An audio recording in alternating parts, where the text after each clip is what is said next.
एक शिष्य अपने गुरु जी का बहुत आदर सम्मान किया करता था। गुरु भी अपने इस शिष्य से बहुत स्नेह करते थे, लेकिन वह शिष्य अपने अध्ययन के प्रति, अपने पढ़ाई के प्रति आलसी और स्वभाव से ही दीर्घ सूत्री था। सदा स्वाध्याय से दूर भागने की कोशिश करता तथा आज के काम को कल के लिए छोड़ दिया करता था। अब गुरुजी कुछ चिंतित रहने लगे कि कहीं उनका यह शिष्य जीवन संग्राम में पराजित न हो जाए। आलस्य में व्यक्ति को अकर्मण्य बनाने की पूरी सामर्थ्य होती है। ऐसा व्यक्ति बिना परिश्रम के ही फल भोग की कामना करता है।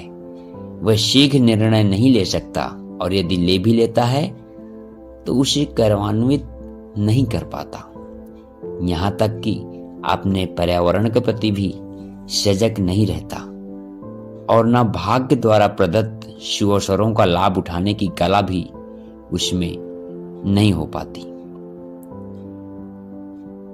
गुरुजी ने मन ही मन अपने शिष्य के कल्याण के लिए एक योजना बनाई।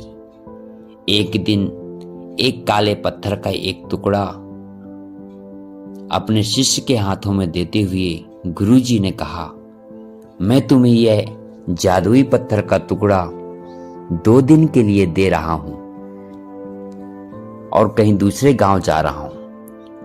जिस भी लोहे की वस्तु को तुम इससे स्पर्श करोगे वह स्वर्ण में परिवर्तित हो जाएगी, वह सोने की हो जाएगी।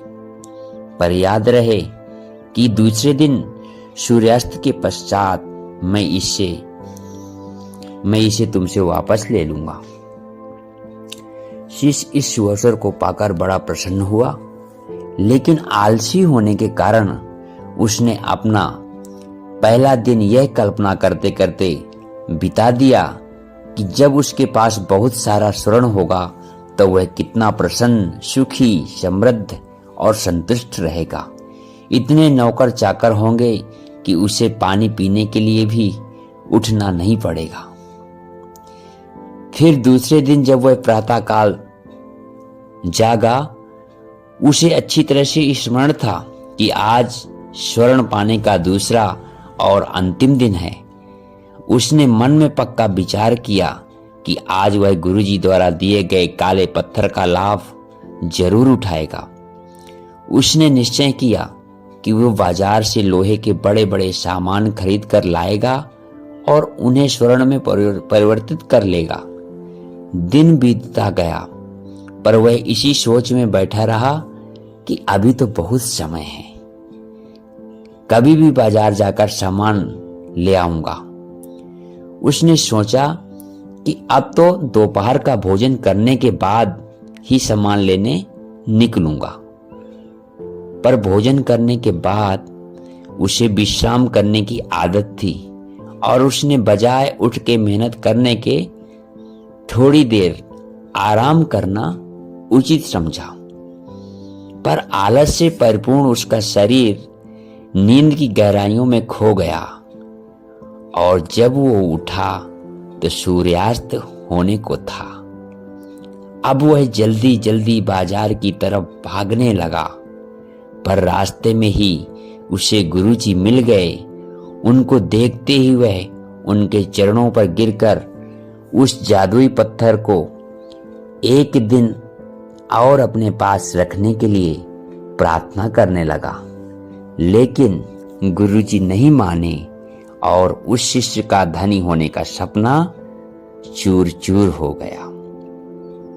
पर इस घटना की वजह से शिष्य को बहुत बड़ी सीख मिल गई। उसे अपने आलस्य पर पछतावा होने लगा। वह समझ गया कि आलस उसके जीवन के लिए एक अभिशाप है।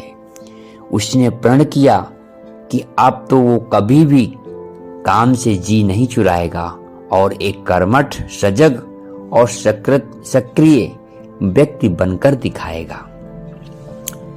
दोस्तों, जीवन में हर किसी को एक से बढ़कर एक अवसर मिलते हैं, पर कई लोग इन्हें बस अपने आलस्य के कारण गंवा देते हैं।